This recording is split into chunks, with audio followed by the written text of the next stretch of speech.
irmãos, a paz do Senhor Jesus, graças a Deus por mais um dia de vida que o Senhor nos concede de nós poder estarmos juntos para estudar mais uma vez a nossa lição da Escola Bíblica Dominical, né? O nosso tema de hoje nós vamos estudar a lição de número 7, que tem o título de A Ressurreição de Jesus, né? Tema esse que é muito precioso para nós cristãos, né?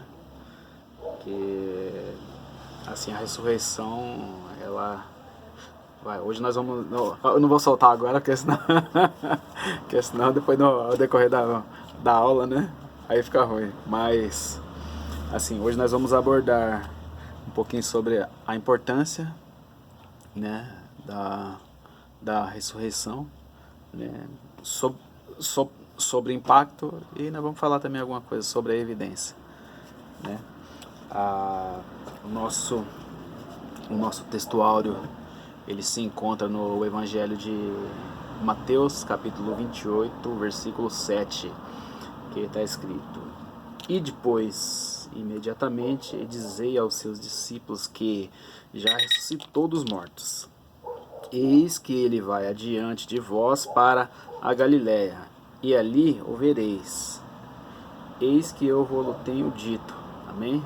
Graças a Deus. A nossa leitura em classe, ela se encontra no Evangelho de São Lucas, capítulo 24, do versículo 23 ao 43. Nós não vamos estar lendo, né?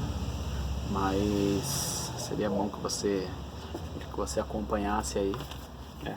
Essa lição aqui, ela tem ela tem por subsequente a crucificação, né? Semana passada nós aprendemos um pouquinho sobre a crucificação, né? Com a professora Jacilene, né? Hoje nós vamos meditar um pouquinho sobre a ressurreição, né? Cristo está vivo, amém? Graças a Deus. Vamos lá então.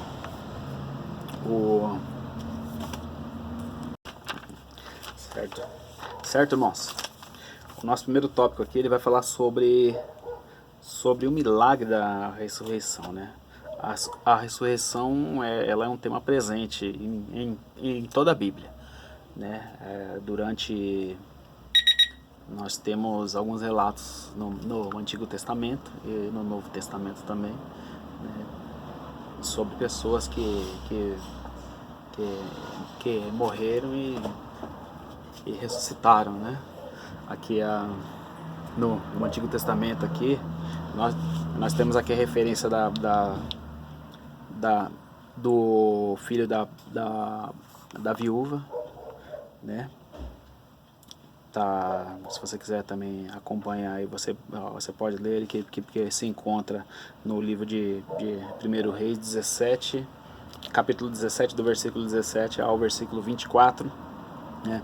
Fala também do filho da Sunamita, né? Que vai lá em 2 Reis, capítulo 4, do versículo 32 ao versículo 27, e também tem a referência também do homem que foi jogado na valeta e os seus ossos, ele encostou nos ossos de Eliseu também, e foi ressuscitado também, né? Tá em 2 Reis, capítulo 13, versículo 20, do versículo 20 ao 21, né?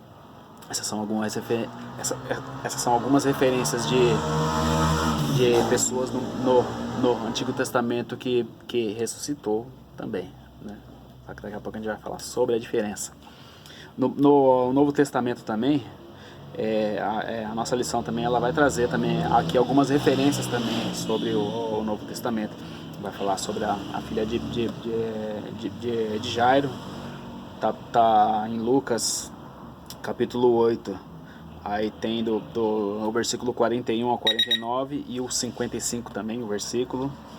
vai falar de Lázaro, conhecido, né? Amigo de Jesus, né? Que Cristo foi lá e ressuscitou a Lázaro também, né? A referência também tá no Evangelho de João, capítulo 11, do versículo 1 ao, ao 44. É um pouquinho extenso, mas vale a pena ler, né? Isso vai edificar muito as nossas vidas, né? Mas o que isso tem a ver com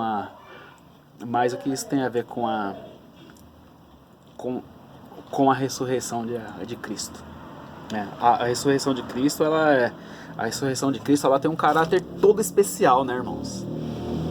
Assim, Cristo, ele venceu a morte, né? Assim, porque a Bíblia nos mostra que antes dele, lá na cruz, lá, ele se ofereceu, né? Assim. E é muito importante a gente pegar e contextualizar assim, tal, assim, algumas coisas assim, né? A gente colocar em prática assim, tal, assim, alguns conceitos, né? Porque assim, Romanos 6:23 fala que o salário do pecado é a morte, né? E assim, Cristo, ele não teve pecado. A Bíblia também fala que nele não foi achado pecado algum. Não houve pecado algum em Cristo. Entendeu? E por não haver pecado nele, a morte não tinha poder de segurá-lo, né? Aí lá na cruz, lá, o que ele faz? Aí ele fala: Pai, em tuas mãos entrego o meu espírito, né? Não é a morte que vence ele, ele se entrega a Deus, né? Ele se entrega a Deus, né? E ali, viu? E ali é consumado aquela morte aparente, né? Mas ele morreu, claro que ele morreu, né? Só que a morte não teve o poder de segurá-lo preso, como todos os outros que morreram, né? A gente sabe que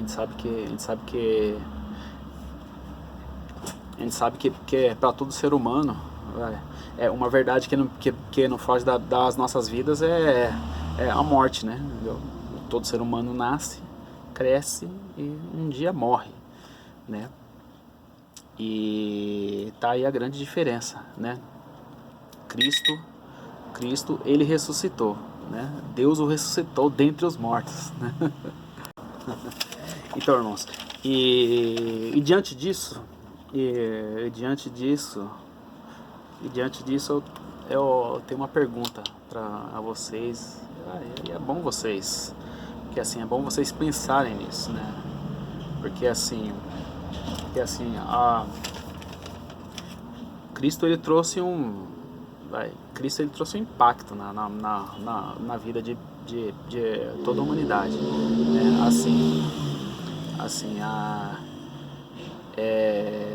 O mundo era de uma forma antes de Cristo, né? E depois de Cristo mudou totalmente o sentido, né?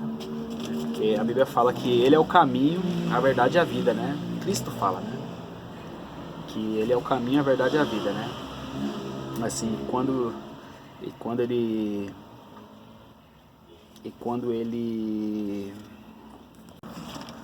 então, irmãos, uma coisa que é bom a gente pegar e ter em mente é saber qual é o significado da ressurreição de Cristo para as nossas vidas, né? Quando a gente observa a Bíblia, as Escrituras, a Palavra de Deus, a gente vê a importância, né, a gente vê o impacto que teve, né, a gente vê o impacto que teve na vida do mundo, né, porque Cristo ele redirecionou a história, né, porque assim, Deus, quando ele fez o homem, ele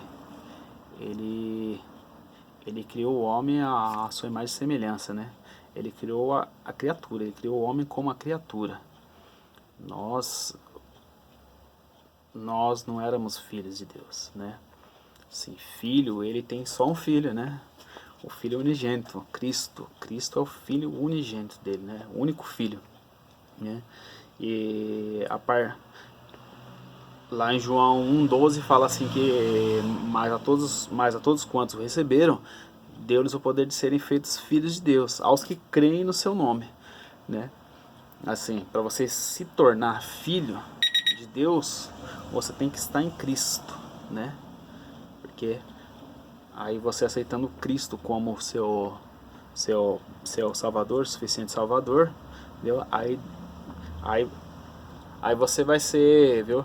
Aí Deus vai te reconhecer que você vai estar em Cristo, entendeu?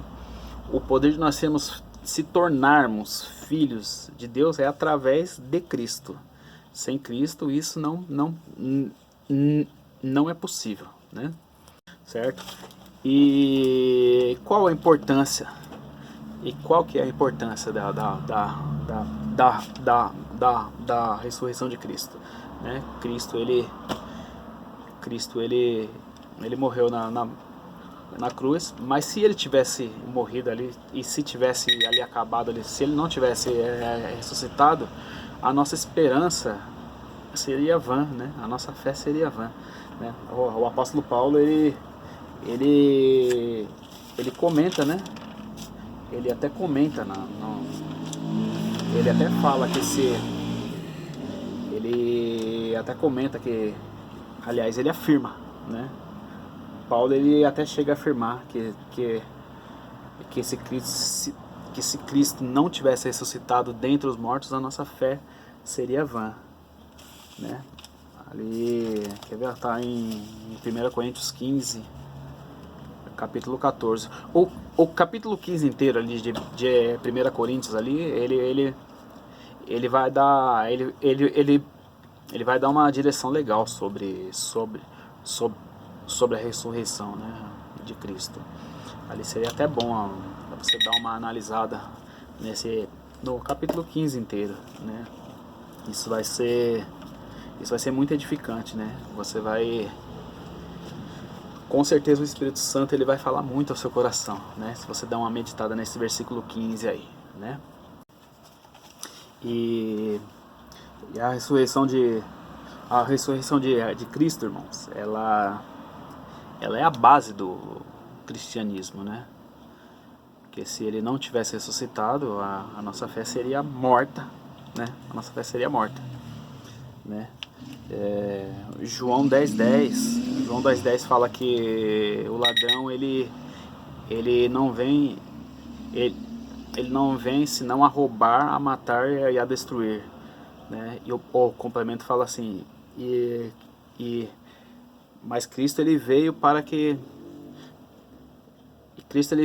nós tivéssemos uma vida em abundância, né? E qual que é essa abundância? Geralmente a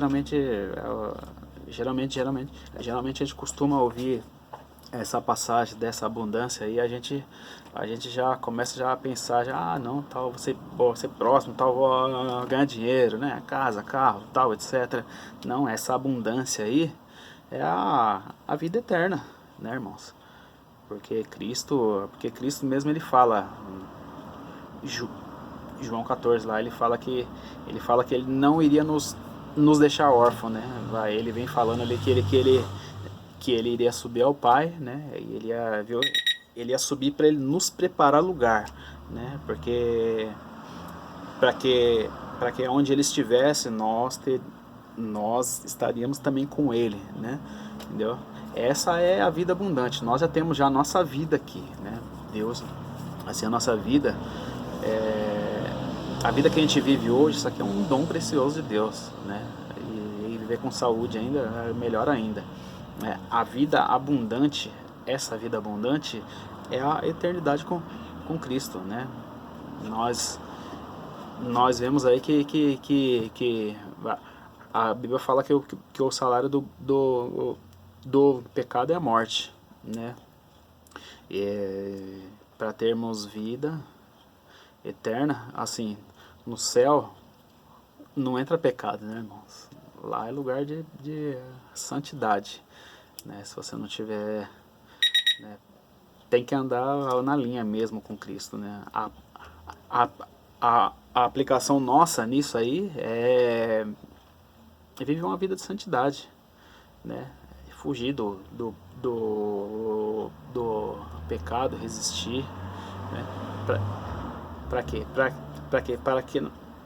Para que nós não venhamos a viver uma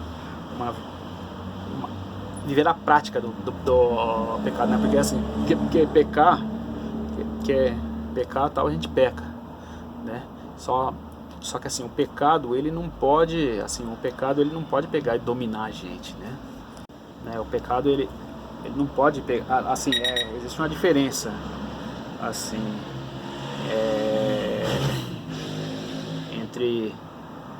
entre o salvo, assim, entre o ímpio e o justo, vai. Qual é a diferença? O ímpio, a diferença assim, que o ímpio quando peca, vai, ele planeja o pecado, né? Ele carrega o pecado, vai, ele carrega o pecado como algo de estimação, vai, o pecado tá nele ali, a mentira, ele qualquer coisinha, puf, já vai lá, já dá aquela errada, aquela pecada, entendeu? É diferente do salvo, né? A diferença é que o salvo, ele perdeu o gosto pelo pecado, entendeu? O salvo, ele não pode ter o gosto do pecado, né?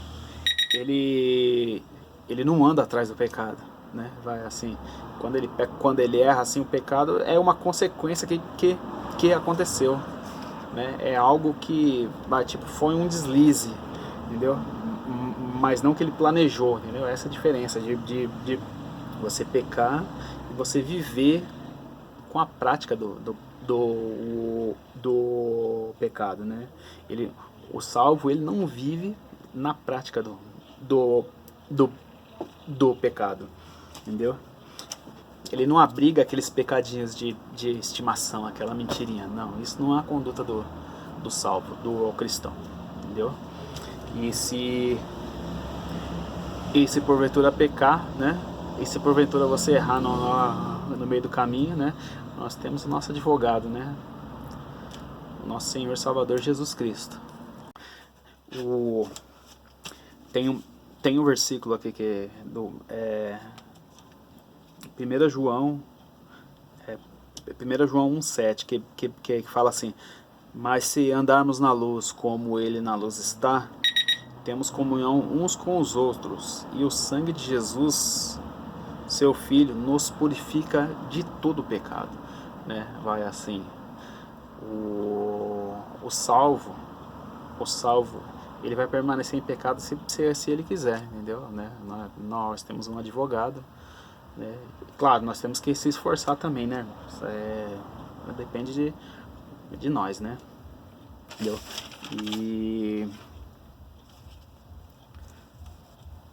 E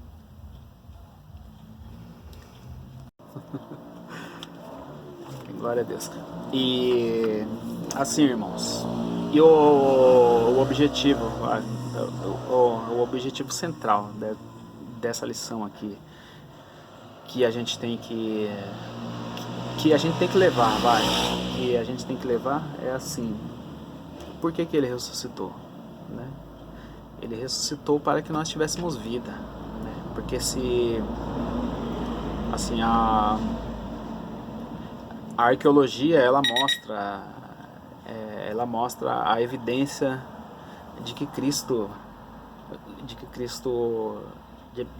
morreu, né? E o seu túmulo está vazio, né? E assim, a nossa vitória está na sua ressurreição, né? Porque se ele tivesse morrido e não tivesse ressuscitado, irmãos, aí não iria fazer sentido, né? Ele ressuscitou para quê? Para que nós pudéssemos ressuscitar também com ele, né? Uma das primeiras coisas que que uma das primeiras não, né? O primeiro milagre que Cristo fez foi a transformação da, da, da, da água em vinho, né? Cristo ele tem esse poder de transformar as vidas, né? Entendeu? A partir do momento em que a gente busca o Senhor, né? De que a gente começa a, a buscar o Senhor, a orar, a ler a Bíblia, a jejuar, entendeu? A se aprofundar, a querer conhecer cada vez mais e mais o Senhor, ele vai transformando a nossa vida, o nosso entendimento, ele vai renovando, né?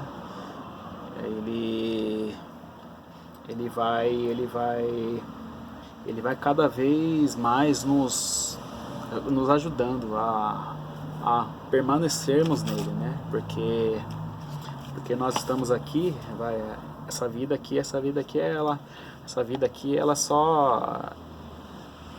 só um caminho que Cristo nos deu para que nós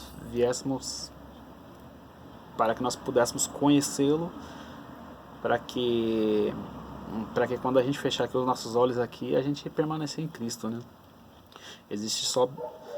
Tem só dois caminhos, né, pro homem, né? Condenação eterna e vida eterna, né? E essa vida eterna, Cristo ele inaugurou esse paraíso eterno, né, para com Deus, entendeu? Lembra lá do ladrão da cruz, né?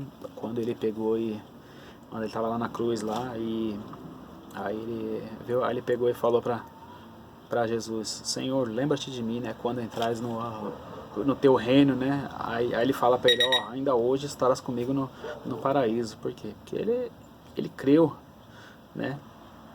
E assim, e se ele não tivesse ressuscitado, qual seria a garantia da fé do ladrão da cruz, né? Hoje nós temos aí a Bíblia aí, a gente analisa, a gente procura, a gente lê, a gente estuda. O Espírito Santo ele está sempre nos ensinando, né? Nos orientando, né? A buscar o Senhor e a continuar crendo, né? A nossa vitória, irmãos, está na ressurreição, né? Se Cristo não tivesse ressuscitado, né, a nossa fé seria vã, né? Tem aquele hino lá, o da harpa lá, o 545, né? Porque ele vive, né? Posso crer no amanhã, né? A nossa esperança está, a nossa esperança, ela continua viva, ela não está morta e enterrada, né? Como outras religiões, né? Tem as suas crenças, né? E aí os seus líderes, eles estão mortos e sepultados, né? O nosso Cristo não. Ele morreu, mas ao terceiro dia ele ressuscitou, né? Ele ressuscitou e deu provas, né? E deu provas disso, né? Que depois que ele ressuscitou, ele ainda ficou num período de 40 dias ainda ensinando os seus discípulos, né? Teve muitas testemunhas, né? Teve as mulheres que foram lá no sepulcro dele lá de madrugada. Aí o anjo foi e falou para elas, né? Que ele já não estava mais lá, ele já tinha ressuscitado, né? Os discípulos no caminho de Emaús, né? Aí depois ele aparece para Pedro, aí depois para os outros discípulos, né? E é isso aí. E Se ele não tivesse ressuscitado, nós estaríamos perdidos, estaremos perdidinhos, né? Porque a nossa fé seria vã, né? Seria uma fé morta, seria uma fé sem esperança. E graças à sua graças à sua ressurreição, né? Nós temos uma viva esperança, que é passar a eternidade como nosso Senhor e Salvador Jesus Cristo. Irmãos, leia lá o capítulo de 1 Coríntios 15. Vocês vão ver que vai ser bênção. Fala muito ali sobre a ressurreição, né? E continue. E vamos continuar orando, irmãos. Vamos continuar orando pelo nosso país, pelo mundo, né, irmãos? Por todas as nações, né? Porque essa pandemia aí é algo que é mundial, né? Isso aí, milhares e milhares de pessoas estão se contaminando, né? Muitos estão sendo curados, mas muitos estão morrendo, né, irmãos? E muitos aí estão morrendo sem Cristo, né? Nós temos essa responsabilidade aí, né? Que o Senhor deixou esse id aí, né? A gente é um mandamento, né? O Senhor falou: ide por todo mundo e pregai, né? E pregar a todos, né? Nós temos essa responsabilidade como cristãos, né? A gente pode começar a fazer missão, vai, dentro da nossa casa, dentro para os nossos vizinhos, no nosso bairro, né? A gente tem um poder, irmãos, da oração, né? Assim, a oração não tem limite, né? A gente pode orar aqui, Deus pode operar lá no Japão, na China, do outro lado do nosso planeta. Irmãos, vamos continuar crendo no nosso Senhor, vamos continuar firme em Cristo aí. E até a próxima aula, né? Irmãos, Deus abençoe vocês, fiquem na paz, estudem, continue lendo, continue orando, buscando ao Senhor, tá? Que é só vitória, irmãos. Jesus ressuscitou, está vivo, hein? Deus abençoe, fica na paz.